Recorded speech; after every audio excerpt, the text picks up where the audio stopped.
Mortal Kombat 2. Que dire? Pas grand chose.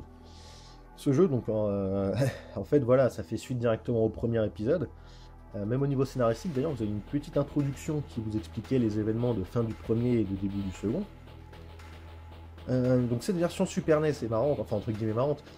Dans le premier jeu, donc Mortal Kombat 1, Nintendo avait strictement refusé à l'époque, je me souviens, l'apparition du sang. Non, faut pas qu'il y ait du sang, nos consoles elles sont destinées au grand public, il y a des enfants qui jouent. Pas de sang, pas de sang. Du coup, la version Super Nintendo, malgré que graphiquement elle était quand même très fidèle à l'arcade, c'est quand même moins vendu que la version Mega Drive. Mega Drive proposait un petit code, hein, d'ailleurs je me souviens, ABACABB, qui permettait donc l'apparition du sang, puis ça genre clair, il n'y a pas de mystère. Vous mettiez une baffe à votre adversaire, il saignait du nez, puis ça saignait par litre. Mortal Kombat 2 a corrigé le tir sur SNES. On remet le sang, on remet les fatalités, on remet le jeu tel quel, et puis surtout on a une qualité graphique qui est vraiment au sommet, même par rapport à la version Mega Drive. La version Super Nintendo est vraiment très très largement supérieure. Entre les deux, sincèrement, entre les deux versions 16 bits, c'est pour moi la meilleure. Voilà, c'est un jeu, bon après voilà, Mortal Kombat, moi ce qui m'a toujours un peu embêté dans Mortal Kombat, c'est la garde au bouton. Il faut appuyer sur un bouton pour se protéger, c'est la garde au bouton, c'est un peu regrettable. Mais ça fait partie du gameplay Mortal Kombat, comme je veux dire, comme l'animation un peu sèche, voilà, comme les graphismes digitalisés, enfin voilà, c'est Mortal Kombat. Mortal Kombat, c'est de la digitalisation, c'est de l'animation sèche, c'est du sang, c'est de la garde au bouton, c'est des fatalités, ça fait partie d'un tout. Voilà. Et Mortal Kombat 2 synthétise très bien ce tout. Mortal Kombat 2, c'est une valeur sûre de jeu de baston, hein, si on veut s'éclater. Après, niveau gameplay, c'est pas aussi recherché, aussi approfondi qu'un Street Fighter ou qu'un Fatal Fury spécial ou autre. Mais voilà, ça reste un bon jeu, vraiment. Voilà, Fighters History. Alors celui-ci, c'est la version spéciale Mizoguchi. Cadeau du copain également, de chez Data East. Sorti en 95, donc relativement tardivement sur Super NES. Très bon jeu de combat, très bon jeu. Vraiment rien à dire, très bon jeu, belle animation, beau graphisme, un choix de caractère conséquent, un bon gameplay, bon calqué. Mais vraiment quand je dis calqué, c'est plus calqué, hein, c'est un copier-coller. Sur Street Fighter 2. Alors je ne sais plus, je crois que c'est le premier Fighter History où il y a eu un comparo en fait avec Street 2. Ils avaient bandé les yeux d'un joueur, c'est une légende hein, qui dit ça, je pense, je sais pas si c'est vrai. Et il lui a fait écouter uniquement les bruitages et le mec a confondu les deux. Quoi. Mais c'est Street Fighter 2, bah non, c'était Fighter History, monsieur. Bon. Par la suite, donc la série s'est prolongée, on a eu du Fighter History Dynamite sur Neo Geo ainsi qu'une version Saturn, mais alors la version Neo c'est un peu cher maintenant, parce que tout gonfle, hein, tout augmente, sauf les salaires. La version Neo Geo proposait quelques personnages de plus, me semble-t-il, notamment Marstorius, hein, une espèce de gros catcheur gladiateur avec des chaînes et puis vraiment sympa. Moi j'aime bien tout ce qui est catcheur. Ce jeu-là, vraiment, c'est une valeur sûre du jeu de combat. C'est un gameplay assez approfondi, c'est à gratter, c'est vraiment sympa. Pour ceux qui ne connaissent pas, hein, parce que c'est une licence relativement méconnue. A savoir d'ailleurs que le personnage de Mizoguchi refait une apparition après dans KOF Maximum Impact 2 sur PS2, Régulation A, voilà, parce qu'il y a eu deux versions, donc c'est la version Régulation A. Vous avez Mizoguchi en 3D, c'est vraiment sympa. Voilà, Fighter History. Ah, voilà, Demon's Blazons. Alors, voilà, j'ai dit tout à l'heure par rapport à la version PAL. Ça, c'est la version Jap. Donc, tout droit arrivé de Tokyo, que mon pote avait trouvé. Bah voilà, c'est la même chose, hein, sorti en 94, c'est le même jeu, sauf qu'il est en Jap, et donc la jaquette est. Ouais, elle est jolie comme ça, avec des tons violets comme ça, c'est. Ouais, elle est pas mal. Je sais pas si. Ouais, les deux sont sympas, ils ont leur charme. Mais bon, ça reste une. De toute manière, en Jap ou en PAL, c'est une bouche. Alors, Mortal Kombat, premier du nom. Bon, alors vous voyez l'état de la cartouche, hein, ça c'est du cache converter, ça c'est sûr et certain. Vous pouvez voir ça dans un lot chez Cash. Bon, que dire? Bah, le jeu sorti en 93, 92 en arcade, il me semble, si je dis pas de bêtises. Bon, bah, le gros choc hein, quand il est sorti, parce que bon, première fois qu'on voyait ça, hein, des graphismes entièrement digitalisés, des vrais acteurs qui jouaient les rôles des personnages, puis du sang, quoi. Du sang dans les jeux, du sang. Ça saignait, quoi, ça saignait et puis craquait un peu.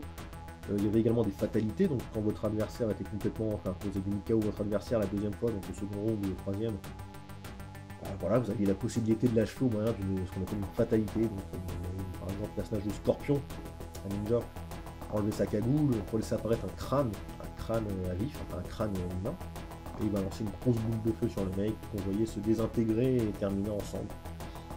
C'est de la brutalité, hein, c'est un gameplay relativement limité, il faut pas se leurrer, garde le bouton, dès que t'approches de l'adversaire, tu lui colles une centaine de bourpilles dans la bouche avant qu'il tombe. Mais bon, c'était sympa, vraiment sympa, ça changeait quoi, ça changeait, pas de mystère, ça changeait, c'était de la violence exacerbée, et puis bon, je crois que ça fait pas de mal. Rockman X, premier de la série. Alors, celui-ci, c'est un... Pour moi, c'est du très très grand Capcom, je m'entends. Voilà, donc c'est un... Je sais pas si c'est un spin-off de la série des Rockman ou une suite directe. Il me semble que ça se passe dans le futur. Ça se passe dans le futur d'ailleurs, parce que vous affrontez Sigma, les Maverick et compagnie. Donc voilà, Rockman X, c'est du Rockman, mais avec un gameplay vachement plus nerveux, beaucoup plus dynamique. Rockman peut dasher, Rockman acquiert des capacités au fil des niveaux, comme d'habitude, hein, d'ailleurs quand il affronte les boss, en fait, vous acquérez donc le pouvoir du boss en question. Et alors en plus de ça, vous débloquez une armure. Alors une armure qui consistait donc en de nouvelles bottes, un nouveau plastron, je crois que vous aviez de nouveaux bras, enfin et un casque. Qu'est-ce que ça apportait? Donc les bottes vous permettaient de glisser carrément au sol, une espèce de dash en fait très rapide. Le canon, donc de tir, le casque permettait de casser certaines briques qui se trouvaient au plafond pour accéder à de nouveaux endroits. Ce titre-là, franchement, c'est une tuerie. Voilà, que ce soit les musiques qui ont une pêche, notamment celle de Storm Eagle. Alors là, le niveau de Storm Eagle, mes aïeux, mais ça fout une pêche, c'est terrible. Après, voilà, c'est quand même vachement plus accessible qu'un Rockman, un pur Rockman à l'ancienne, dans la mesure où c'est moins punitif. Voilà, vous pouvez progresser. Rockman X, c'est tellement à dire sur ce jeu aussi, c'est vraiment un des classiques de la Super Nintendo. C'est un titre qui a une réalisation vraiment terrible. C'est du grand Capcom voilà, de 93. Il n'y a vraiment pas grand chose à dire sur ce jeu, si ce n'est que voilà, faut y jouer. Alors il s'explore de différentes manières. Donc d'abord vous parcourez les 8 mondes qui vous permettent d'acquérir les pouvoirs des boss. Et par la suite vous enchaînez donc avec le monde de Sigma, donc le grand méchant de la série, de X en fait. Et là par contre ça se corsait vénère. Alors petit bonus, quand vous aviez donc toutes les parties de l'armure, donc la nouvelle armure de Rockman, et qu'en plus, alors je me souviens qu'il fallait aller dans le niveau d'Armadillo, l'espèce d'armadillo quoi, tout simplement. Donc vous êtes dans le niveau de la mine, vous avez donc les petits wagonnets là, et arrivez donc sur le dernier wagonnet, vous sortez de la mine en chute libre. Vous arrivez dans une espèce de grande chute libre, vous êtes toujours sur votre wagon. Faut sauter, et vous grimpez la falaise. Donc Rockman s'accroche à la falaise en dérapant, mais faut continuer de sauter. Et vous débloquiez donc la dernière capsule qui vous donnait le dernier pouvoir, qui était rien d'autre qu'un Hadoken. Donc vous tombez sur le professeur Light, donc le fantôme du professeur Light, en fait l'espèce d'hologramme. Sauf qu'il était donc vêtu d'un kimono et d'un bandeau, de la manière de Ryu, et puis donc voilà, vous acquériez le Hadoken. Donc pour avoir le Hadoken, il me semble qu'il fallait avoir la barre de vie complète. Pour pouvoir l'exécuter, du moins, il fallait avoir votre barre de vie complète, et que vous ayez vraiment la manip du Hadoken, à savoir quart de cercle avant et attaque. C'était absolument sensationnel. On enchaîne avec ici donc Rockman X2 en jab toujours.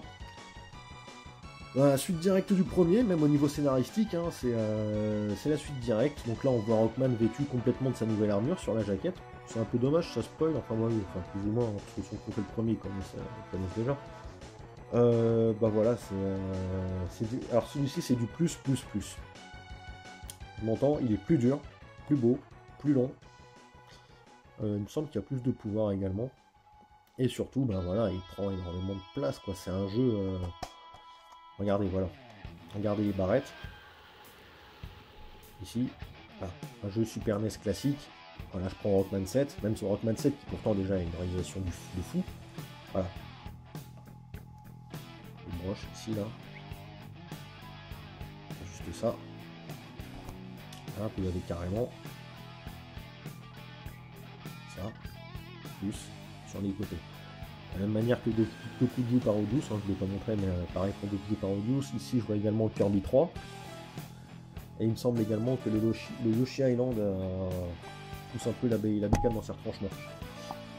Donc Rockman X2, c'est d'une valeur sûre également, c'est du plus par rapport au premier, mais je préfère quand même le premier niveau ambiance, depuis découvert. Donc Rockman X2, très dur par contre, hein, très dur, très difficile. Rockman X3, même délire que Rockman X2, plus beau, plus long, plus dur. Pareil, hein, la cartouche, vous voyez donc la cartouche avec les rames supplémentaires, enfin les petites barrettes supplémentaires. Donc je l'ai pas encore parcouru complètement, je l'ai juste survolé, mais vraiment de loin. Faut que je le fasse. Bon, pareil, la difficulté me semble relativement élevée dans celui-là. Celui-là est sorti également sur PS1 et Saturn, je m'en souviens. Alors je sais plus pour le 2, je ne suis pas sûr pour le 2, mais le 3 c'est sûr. Le 3 je l'ai possédé sur PS1 à l'époque, c'est sûr.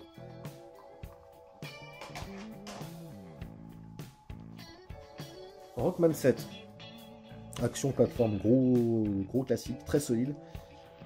Très belle réalisation, mais c'est du Rockman pur et dur, pur classique, avec un petit scénario comme d'hab, hein, qui prend suite directement après le 6 qui était sorti sur NES à l'époque.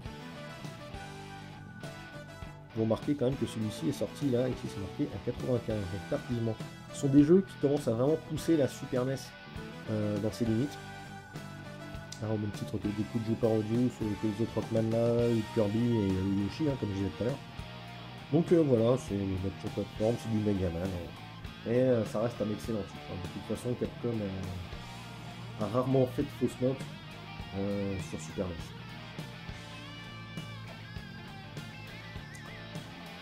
Mr. Nuts. Alors, Mr. Nuts, un titre d'Océan, sorti donc en 93. Alors, Mr. Nuts, donc pareil, de l'action plateforme. Il y avait énormément de titres action plateforme hein, sur cette console. Donc, de l'action plateforme classique, bête et méchante, hein, vous sautiez sur les ennemis, vous les assommiez, hein, c'est du gros classique.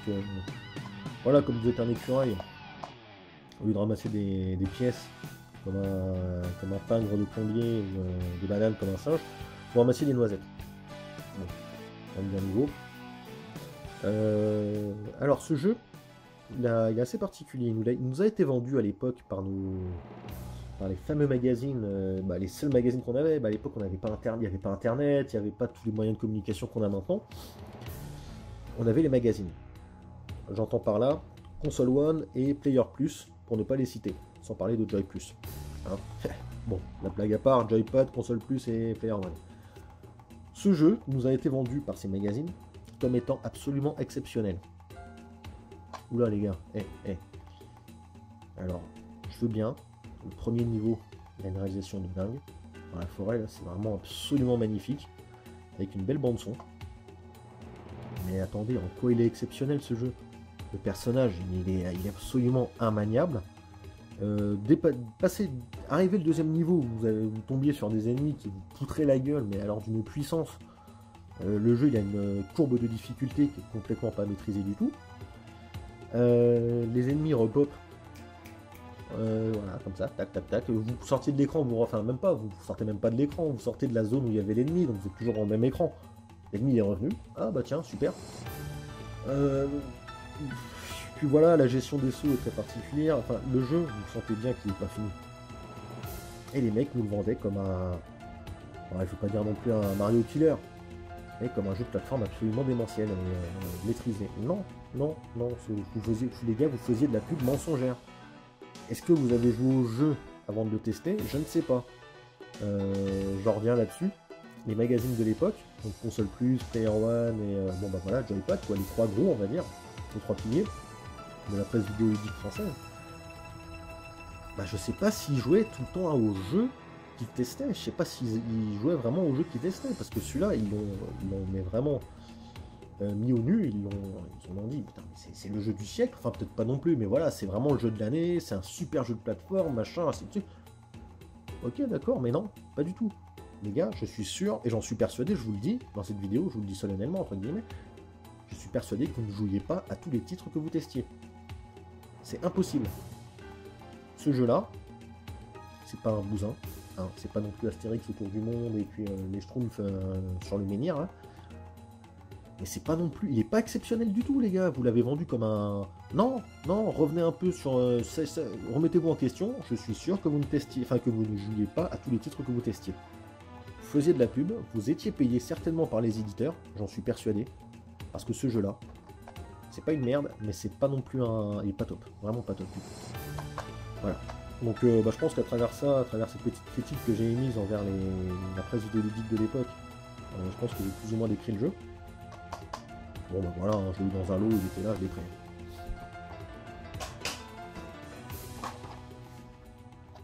Ah, voilà, c'est que... Alors celui-là, il me semble... Cette fois, je pense à peu près être sûr, je crois que... Bon alors en fait, j'en suis pas sûr du tout. Je sais pas si c'est Parodius Da ou Sexy Parodius. Toujours est-il que c'est un Parodius. C'est le deuxième de la série sur Super NES, donc il y en a eu 3. Donc celui-là est suivi de Kokyuju et précédé de l'autre cartouche que je vous ai montré tout à l'heure. Parodius, bah voilà, pareil que j'en reviens à ce que je disais par rapport aux autres, il n'y a rien à dire sur les Parodius, quoi, c'est absolument exceptionnel. Bon, il y a quand même des... Alors celui-ci, il me semble également qu'il y a quand même pas mal de ralentissements, notamment quand vous avez pléthore d'ennemis à l'écran. Il y a vraiment des moments où vous avez énormément d'ennemis à l'écran, ça se met à ralentir, notamment quand vous avez l'énorme sprite du bateau chat qui apparaît. Ça, je m'en souviens, voilà, exact, il y a des... Alors là, ça ralentit bien comme il faut. Mais on est sur Super Nintendo. On sait être regardant, on sait aussi être tolérant. Donc ce jeu, c'est vraiment un shoot très très solide, beaucoup de personnages sélectionnables, enfin des vaisseaux on va dire, avec des embranchements pour chacun. C'est vraiment un très très très bon titre.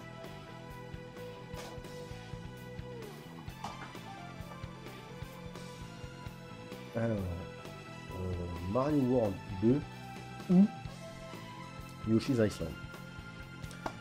Alors, je sais que certains d'entre vous vont vouloir me frapper à travers la vidéo, je vous avoue que ce titre, je ne l'ai pas fait. Pourquoi? Bah, parce qu'à l'époque, c'est vrai que je m'intéressais pas forcément à Mario plus que ça, j'étais plus attiré vers d'autres licences, notamment les jeux de combat. Grand mal m'en a pris, parce que je suis passé à côté de pas mal de titres. Bon, maintenant, j'ai de quoi les faire, j'ai le temps de les faire. Donc je rattraperai ce retard.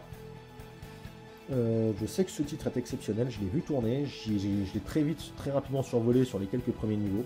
J'ai compris que c'était un titre mémorable, hein, vraiment. Donc je le ferai du let's play dessus s'il faut. Mais je rattraperai le retard, c'est promis.